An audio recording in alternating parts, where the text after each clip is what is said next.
ಕುಡಿಯೋದಕ್ಕೆ ನೀರಿಲ್ಲ ಇವತ್ತು ಬೆಂಗಳೂರಿನಲ್ಲಿ. ಈಗಿನ್ನೂ ಬೇಸಿಗೆ ಪೂರ್ಣ ಪ್ರಮಾಣದಲ್ಲಿ ಪ್ರಾರಂಭ ಆಗಲಿಲ್ಲ, ಈಗಲೇ ಕುಡಿಲಿಕ್ಕೆ ನೀರಿಲ್ಲ. ಹಾಹಾಕಾರ ಇದ್ದಿದೆ ಬೆಂಗಳೂರು ನಗರದಲ್ಲಿ.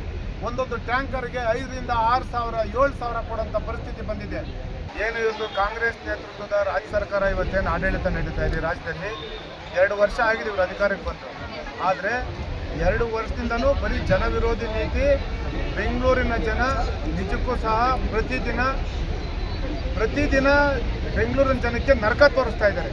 ಬೆಂಗಳೂರಿನ ಮಂತ್ರಿಗಳು, ಈ ರಾಜ್ಯದ ಮುಖ್ಯಮಂತ್ರಿಗಳು ಆದಿಯಾಗಿ ಏನು ಇವತ್ತು ದಿವಸ ಇಡೀ ಬೆಂಗಳೂರು ನಗರವನ್ನು ಕೆಂಪೇಗೌಡರು ಕಟ್ಟಿದಂಥ ಏನು ಇವತ್ತೊಂದು ಬೆಂಗಳೂರು ನಗರ, ಅವತ್ತೊಂದು ದಿವಸ 4 ಗೋಪುರ ಅವತ್ತೇನು ನಿರ್ಮಾಣ ಮಾಡಿ ಕೆಂಪೇಗೌಡರು ಅವತ್ತಿನ ದಿವಸ ಎಲ್ಲ ಪೇಟೆಗಳನ್ನು ಅವತ್ತಿನ ದಿವಸ ನಿರ್ಮಾಣ ಮಾಡಿ ಬೆಂಗಳೂರಿಗೆ ಒಂದು ಕಾಯಕಲ್ಪವನ್ನು ಕೊಟ್ಟು ಮುಂದಿನ ದಿನಗಳಲ್ಲೂ ಸಹ ಬೆಂಗಳೂರು ಚೆನ್ನಾಗಿರ್ಬೇಕಂತೇಳಿ ಅವರೊಂದು ಕನಸನ್ನು ಕಟ್ಟಿದ್ರು.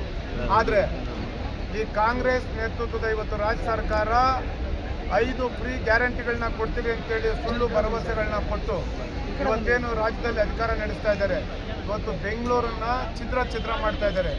ತಾವೆಲ್ಲ ಮಾಧ್ಯಮದವರು 3-4 ದಿವಸದಿಂದ ತಾವೆಲ್ಲ ಸುದ್ದಿ ಮಾಡ್ತಾ ಇದ್ದೀರಿ, ತಾವೇ ತೋರಿಸ್ತಾ ಇದ್ದೀರಿ.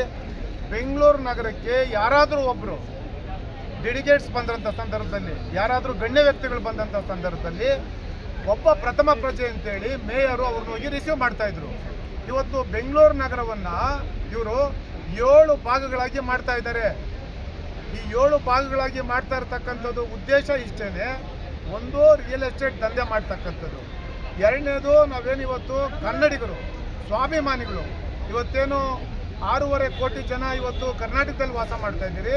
ಅಂಥ ಮೆಟ್ರೋಪಾಲಿಟನ್ ಸಿಟಿ ಬೆಂಗಳೂರು ನಗರದಲ್ಲಿ ಇವತ್ತೇನು ನಾವು 1.5 ಕೋಟಿ ಜನ ಇವತ್ತೇನು ವಾಸವನ್ನು ಮಾಡ್ತಾ ಇದ್ದೀರಿ.